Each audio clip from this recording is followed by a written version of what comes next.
Welcome back to Learning Muay Thai with Kru Hemanth Kumar, a 3-time World Championship bronze winner, with over 30 years of training experience.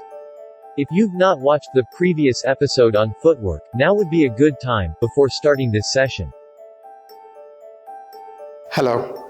Today we will see the lesson number 3. I'm Kru Hemanth Kumar from Masters Muay Thai Academy, and I have a student Ganesh. Wow. What you now witness is the cross jab. It's about the mud, or in Thai language called the punch as the mud. Before we learn about the punch, let's see how we can form the fist, which helps us to release the energy that becomes the punch. So we have to open palm and have your fingers clenched, rolling 1, rolling 2, and then we lock the fingers with the thumb. The main point of contact would be your first 2 knuckles, which will be the index and the middle finger, which will be locked properly using your thumb. This is how the fist is formed, and the release of energy through this fist becomes the punch. The punch can be moving in different directions. It can move in a straight line, it can move around a circular motion, it can move upward, it can even move diagonal, which is all the way it can cause impact or damage on the location of the body parts.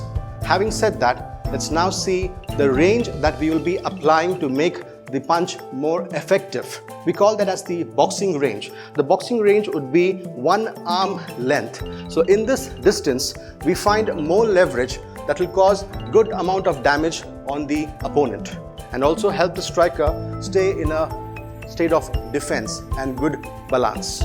Now, to learn the punches, we have to be preparing our body, and so that we can use those, even the smallest muscles in your shoulders, your laterals, your trapezius, which will help us in making a proper delivery. So for this to become handy, we have something called as the 6 boxing hands. So in the 6 boxing hands, we would stand in the square stance, which you already have learned in the previous lesson. So square stance helps us be in a balance, and we come up with the guard with the open palm at this point, and we move the palm forward. So we look this as the straight jab and the cross jab. So this becomes an act of daily motion that you use in a daily life, like picking something. So for example, let's say I have to reach here, I move my palm towards the hand, I move my palm towards the hand. This becomes the cross jab, jab and cross jab. Next one is the swing, which helps us execute the hook punch. The swing would be like a slap, or you're putting your arm over your friend's shoulder. It's very much the same way like you do the swing, or we call the hook punch. The third one we have is the uppercut. It's like presenting or giving something to somebody from below. So we come here, we go for the uppercut with the open palm, and once this movement is learned carefully, the palm becomes the fist, and this becomes the complete uppercut. So this is how the 6 boxing hands will help a layman or a new beginner to become more natural to use his fist. So after this level of practice, when he combines all the fingers to become a fist and he makes the same movement, they become lethal punches, which he can be using in Muay Thai. Now, having learned about the 6 boxing hands, we'll go to the first 2 primary punches, the jab and the cross jab. Let's now focus on the first 2 primary punches, the jab and the cross jab. Having said that, the jab is known for its speed, while the cross jab is known for the power. Now the basic rule for any punch would be this way: when we are forming into the boxing hand from the fighting stance, the punch would move neutral towards the target. And when it's getting closer to the target, the wrist would turn. We call this turning of the wrist as the torque movement. This helps accelerate and brings in more power when it's delivered. So we again go back from the fighting stance, and as the punch is moved towards the target, the wrist turns and creates acceleration. That is the torque movement. So this will be the basic rule for any of the punches. Having said that, let's now see how to form the straight jab from the fighting stance. Like I mentioned before, everything starts and ends in the fighting stance, which means when you are on guard and go for the attack, one hand will remain to protect you when the other one goes for the attack. So one hand always protect you and other one goes for the attack. So this will be the way you throw the straight jab. In slow motion, I'm just showing that you can see it. You move neutral towards the target. When you're getting closer to the target, you turn the fist. And the whole focus will be on the first two knuckles, which will connect to the opponent. It will not be the last three. It will be the first two that you would throw while letting the jab go. This will be the arm position for the guard, and this will be the position of the throw. This is how you throw the straight jab. Now, like I mentioned before, it is known for speed. So let's see how we can go. 1, 2, 3, 4, 5. The point you need to note here is, let's say the delivery is like 1 time faster. My retrieval should be 2 times faster.